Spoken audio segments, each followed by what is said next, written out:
Salutations, chers amis.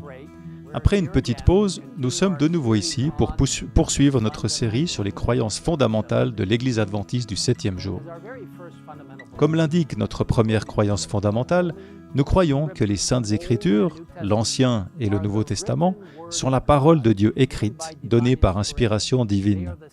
Elles sont la norme du caractère, le critère d'expérience, le révélateur irrévocable des doctrines et le récit digne de confiance des interventions de Dieu dans l'histoire. Dans le psaume 119, qui est le plus long psaume de la Bible, au verset 105,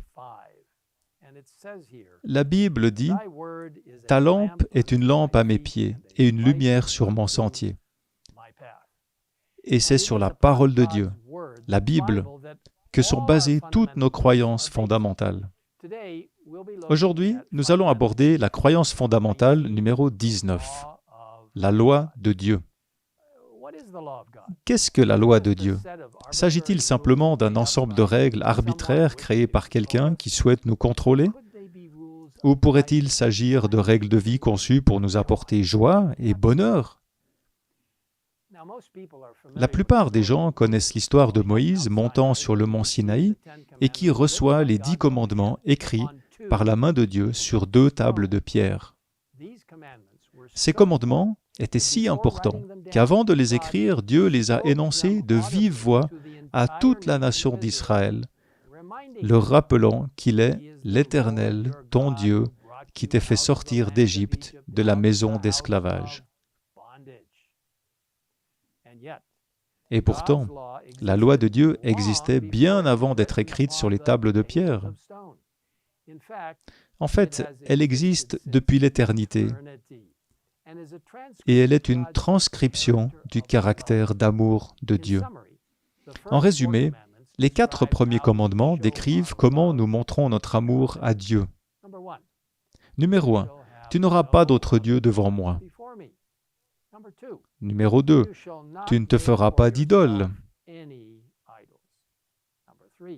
Numéro 3, tu n'utiliseras pas le nom de l'Éternel, ton Dieu, à la légère. Et le numéro 4, un beau commandement, souviens-toi de faire du sabbat un jour saint. Et les 6 commandements suivants décrivent comment nous montrons notre amour à nos semblables. Numéro 5, honore ton père et ta mère. Numéro 6, tu ne commettras pas de meurtre. Numéro 7, tu ne commettras pas d'adultère. Numéro 8, tu ne commettras pas de vol. Numéro 9, tu ne porteras pas de faux témoignages contre ton prochain. Numéro 10, tu ne convoiteras pas les choses d'autrui. Vous voyez, mes amis, nous avons ici 10 préceptes de Dieu, brefs mais complets, qui font autorité et qui, contrairement aux lois humaines qui ne réglementent que le comportement extérieur, vont beaucoup plus loin, révélant ce qu'il y a dans nos cœurs. Ellen White écrit « Il n'y a aucun mystère dans la loi de Dieu. Tous peuvent comprendre les grandes vérités qu'elle renferme. L'intelligence la plus faible peut en saisir les règles.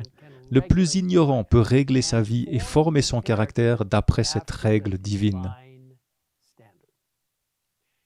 La croyance fondamentale numéro 19 des adventistes du 7e jour décrit la loi de Dieu comme suit.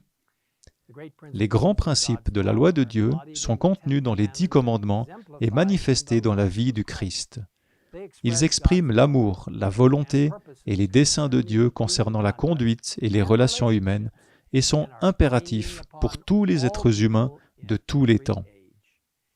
Ces préceptes constituent le fondement de l'alliance contenue par Dieu avec son peuple et la norme de son jugement. Agissant par le Saint-Esprit, la loi démasque le péché et fait éprouver le besoin d'un sauveur. Le salut procède entièrement de la grâce et non des œuvres, mais ses fruits se traduisent par l'obéissance aux commandements de Dieu. Celle-ci favorise le développement du caractère chrétien et produit un sentiment de bien-être. C'est une manifestation de notre amour pour le Seigneur et de notre intérêt pour nos semblables. L'obéissance qui vient de la foi révèle la puissance du Christ qui transforme les vies et renforce ainsi le témoignage du chrétien. Vous voyez, mes amis, alors que 1 Jean 3 au verset 4 déclare que tous ceux qui pratiquent le péché violent la loi, et que Romains 3 au verset 23 nous dit que tous ont péché et sont privés de la gloire de Dieu, la loi de Dieu met en évidence notre besoin d'un Sauveur. Un Sauveur qui, par son sang, nous justifie, par son Esprit, nous sanctifie, nous donnant le pouvoir d'observer ses commandements par sa puissance.